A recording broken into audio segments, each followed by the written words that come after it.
La chronique équipement présentée par L'Accordé, votre spécialiste plein air depuis plus de 70 ans. Le ski de fond, c'est un beau sport. C'est un sport que quand on pousse fort, ça devient aérobique. On vient avoir chaud rapidement. Christian, comment on fait pour avoir chaud, mais pas trop, parce qu'on fait des longues sorties? C'est une excellente question, Michel.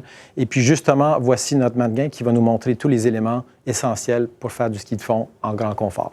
Alors, on commence avec la couche de base, qui est en fait le chandail en laine mérino ou en polyester. On a aussi la même chose pour le collant. Alors, les mêmes matériaux, soit la laine mérino ou le polyester. La différence entre les deux, c'est la laine mérino, c'est de la laine. C'est de la laine très douce, en fait. Et puis, elle est naturellement anti-odeur. Ça ne pique pas. Et puis, elle est extrêmement thermorégulatrice. Alors, ça nous aide à bien gérer notre chaleur et notre humidité. Si on passe au tissu en polyester, aussi excellent comme choix. Il y a même des traitements qui s'appellent Polygiene, disons, chez certaines marques. C'est un traitement anti-odeur. Puis après ça, on finit avec notre deuxième couche, qui est le manteau et le pantalon.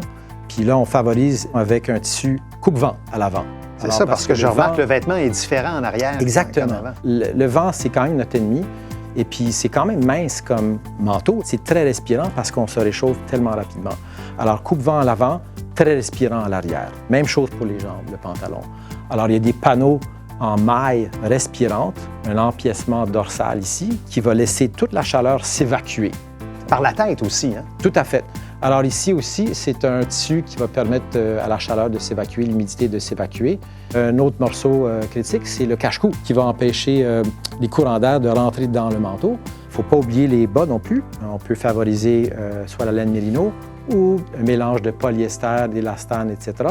Et puis, c'est important de choisir un bas qui est un bas de ski de fond, c'est-à-dire un bas plus mince que ce qu'on trouverait dans le ski alpin. Ça prend une bonne protection pour les yeux aussi? Alors justement, quand en descente, par exemple, il se met à neiger, ça fait mal aux yeux. Alors avec une bonne protection aux yeux, ça va nous protéger de tout ça, puis on peut skier en sécurité, en confort. Ça, c'est les lunettes spécialisées qu'on voyait pour le biathlon, hein? À 100 %. Alors, merci beaucoup, Christian. Au plaisir.